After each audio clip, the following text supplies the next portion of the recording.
માતાજી જય શ્રી કૃષ્ણ. કેમ છો બધા? મજામાં જ હશો. અમારો બ્લોગ જોવો એ બધા મજામાં જ હોય. અને ગાઈસ દેખો અમે ગુલાબી પાણીથી પોતું કરીશું. ગાઈસ આ બધું સાફ કર્યું, અસલ ચકાચક બધા ટકિયા બકિયા ગોઠવી દીધા અને હવે મારીશું પોતું. અને 2 દિવસથી વાતાવરણ કરશે વાદળાવાળું, તો તમે દેખી શકો અમે બોલવાની કોશિશ કરીએ છીએ. મિની બ્લોગ બનાવ્યા છે તો તમે જોતા આવજો. લોંગ વિડીયો ના ગમતો હોય બધા મિની બ્લોગ જોજો. અને ગાઈઝ ફૂલ સપોર્ટ કરો.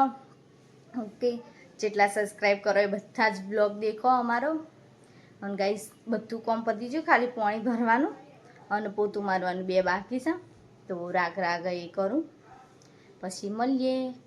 અને મિની બ્લોગ બી બનાવશું, લોંગ વિડીયો બી બનાવશું, એટલે 2 એક જ ફોનમાં જોઈએ. હવે એવું થાય છે આખા દિવસમાં. મિની બ્લોગમાં બોલતા નહીં આવડતું પણ ટ્રાય કરીએ. ચોક ભૂલ પડે પણ તમે બધાને સપોર્ટ રહેશે તો સારા એવા વિડીયો બનાવીશું, શોર્ટ્સ. ઓકે, મળીએ થોડીક વાર. ગાઈસ હવે પોતું માર દઉં ફટોફટ, પાણી ભરવા જઈ હતી. અને ગાઈસ આ શું છે બધા કમેન્ટ કરી દેજો તમને બધાને ખબર હોય તો. કઢી અને બાજરીના રોટલા. મમ્મી બાજરીનો રોટલો બનાવશે અને મેં બનાવી છે કઢી. બડી 2 કઢી બસ મમ્મી ટચાક. ખીચડી બનાવી છે થોડી ખાવાની, થોડીક વધારે, એટલે મેં તો વધારે જ બનાવીશ કારણ કે મારે ખાવી હતી. અને તે લસણમાં વઘારીને ખાઈએ ને ખીચડી તો મસ્ત લાગે. ગાઈસ રોટલો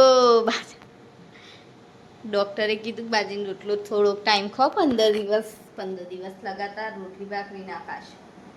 ખાલી તે બાજરીનો રોટલો અને કઢી, પછી મગની દાળ, પછી તુવેરની દાળ, પછી મગ ચણ્યા એવું બધું ખાવાનું કીધું છે. અને તમને કોઈને ખબર હોય કે બીજું કોઈ સારું ખાવાથી ડાયાબિટીસ ઓછી થાય તો કહેજો. અને ઘરોમાં મમ્મી ખાઈશ, મેં તમને નહોતું પૂછ્યું શું ખાવાથી અને શું કહેવાય આ ઘરો અમે દરી દીધી છે. તો મારી મમ્મી સવાર ઘરું ખાઈશ તો ડાયાબિટીસ ઓછી થઈ જાય. જાંબુ ખાવાય બી ઓછી થઈ જાય, પણ જાંબુ ખાવામાં તકલીફ પડશે ને, એલર્જી થઈ જાય પછી એના. પછી ખાટું ખાય ને ભાઈ ખોલ્યો થાય ને પછી પાકી જાય ને તો ભાઈ મળતી નહીં, એટલે ખાટું નહીં ખાતી મારી મમ્મી હતા હાથ એવું થાય. અને તારા અળઈઓ વધારે થાય ગરમીની, એટલા માટે તો ફ્રૂટ તો હપુજીના ખાવાની નાશ પાડી કરો, ફ્રૂટ નહીં ખાવા. પણ ચોબુ ખાય, પણ ચોબુ હતા ખાટો આવીશ, વરસાદ નહીં આવે તો સરખો ચોબુ નહીં આવે, કાચો હોય ને સેજ એટલા. ચલો મળીએ થોડીક વાર ખાતી વખત. જતા ને અમે આજ તો અમે ઊંઘી જા ને તો તમે દેખી શકો. મનમાં અમે 2 ઉઠ્યા ને તાર તો 7 વાગી જ્યાં. પછી ને દિશા ઉઠાડવા આવી કે મોટી મમ્મી ઉઠો કે 7 વાગી જાય એમ. તો પછી મારી મમ્મી ઉઠી અને પછી દૂધ લઈ આવી. મેં બીજું બધું કામ કરી, લુગડાને એવું વાર્યું. મારી મમ્મી હવે ભાખરીનો લોટ બાંધવા બે. ગવાનું શાક છે.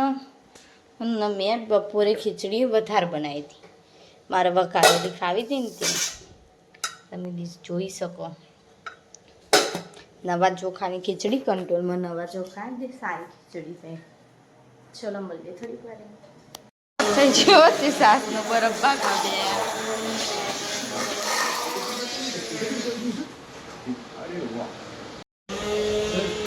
દેખો